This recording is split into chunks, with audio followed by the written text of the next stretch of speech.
ठीक है भले। କେମିତି କରିବାକୁ ଭଲ ଲାଗେ? କଣ ମୁଁ କଣ ଗାଇ ନା କଣ ଯେ? ସେଇଥିପାଇଁ ତ କହୁଛି ନା। ମତେ କହିଲା କଣ କେମିତି କରିବାକୁ ଭଲ ଲାଗେ? କେମିତି କରିବାନି କଣ ଅଛି? ମୁଁ ତ ସହିଛି ନା, ମୋ ଉପରେ ଆସିକି ତ ତମେ କରିବ ନା। ନାଇଁ ଅଲଗା ଅଲଗା ପୋଜିସନ ଅଛି ନା, ସେଥିପାଇଁ କହୁଛି। ଓହୋ, ତମେ ଅଲଗା ଅଲଗା ପୋଜିସନ ରେ କରିବ କହୁଛ। ଠିକ ଅଛି, କିଛି କଥା ନାହିଁ। ତମ ଫେଭରେଟ ପୋଜିସନ ଟା କୋଉଟା? ମତେ କିଛି ଭଲ ଲାଗେନା, ମତେ ଯେମିତି ଇଚ୍ଛା ସେମିତି କରିବ କର। ତଥାପି ତ କିଛି ତ ଗୋଟେ ଥିବ ନା, ଏମିତି କଲେ ମତେ ଟିକେ ଶାନ୍ତି ଲାଗିବ। ମୁଁ ସହିବି, ମୋ ଉପରେ ଆସିକି କରିବ, ମୁଁ ଭଲ ଲାଗିବ ହେଲା। ଓହୋ, ମତେ ଛିଡା ହେଇ କରିବାକୁ ଭଲ ଲାଗେ। ହଁ। ସ୍ୱପ୍ନ ଅଛି। ଛିଡା ହେଇଗଲେ କେମିତି କହିଲ, ଯେମିତି କେମିତି? ଯୋଉ ମାନେ ଯୋଉ କିସ୍ କଲା ବେଳେ ହୁଁ ହେଲା, ଦାଣ୍ଡ ପଛକୁ ଧରିକିରି ହେଲା, ହୁଁ ପଛ ଧରିକି ସେତେବେଳେ ଯୋଉ ଚାପିବନି କି ପଛଟାକୁ ଆଣିକି ଆଗରେ, ହୁଁ ସେମିତି। ହୁଁ ସେମିତି ଗୋଟେ ଗୋଡ ଟେକିକି। ହୁଁ। ସେମିତି ଆଉ।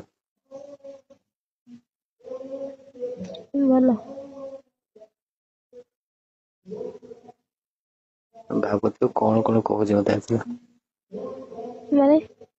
ତମେ ଭାବୁଥିବ କଣ କଣ କହୁଛି ମତେ ଆଜି। କଣ କଣ କହିଲ, କିଛି କହିଲନି ତ। କିଛି ବି ତ ତମେ କହିନ ମତେ।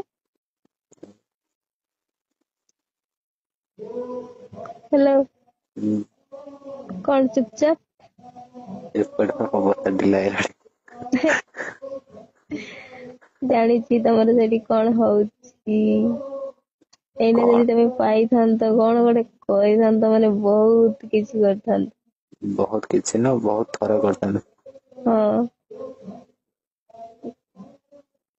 ମୁଁ ସବୁ ବୁଝିପାରୁଛି, ଜାଣିପାରୁଛି। ହେଲେ ମୁଁ ହଟ୍ ହଟ୍ କଥା କିଛି କହୁନି।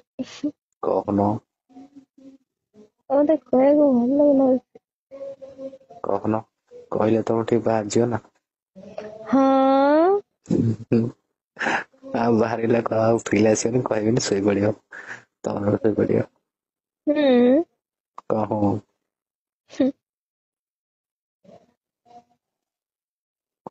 କାଲି ମୁଁ କହୁଛି ତମେ ଶୁଣୁଛ, ହଁ ହଁ ମାରୁଛ। ମୁଁ କେତେବେଳେ ହୁଁ ମାରିଲି ନା, ମୁଁ ବି ତ କଥା ହଉଛି ବା। କଥା ହେଲେ କଣ ଅଛି, ତମେ ଖାଲି ତାଳରେ ତାଳ ମିଶଉଛ ଖାଲି, ହୁଁ ହୁଁ ମାରୁଛ। ହୁଁ। ଜଣେ ଜଣଙ୍କୁ ଯେମିତି ମୁଁ କଲା ବେଳେ ତମେ ମତେ ସେମିତି ଏକ୍ସାଇଟେଡ ହେଇ କରିବ, ସେମିତି ଗୋଟେ କଣ କରିବା ମଜା। ଓହୋ, ତମେ ମତେ କରିବ, ମୁଁ ତମକୁ କହିବି କଣ କହିବି? ହଁ କର, ଜୋରେ କର, ଜୋରେ କର ଏମିତି କହିବ। ହଁ, ତାପରେ କଣ ତାପରେ? ତାପରେ କାନ୍ଦି କାନ୍ଦିକି ପାଗଳ ହେଇଯିବି। ତମେ କାନ୍ଦିବ ନା ମୁଁ କାଇଁ କାନ୍ଦିବି? ମୁଁ କାନ୍ଦିବି। ହଁ ସେଇ କଥା କରିବା।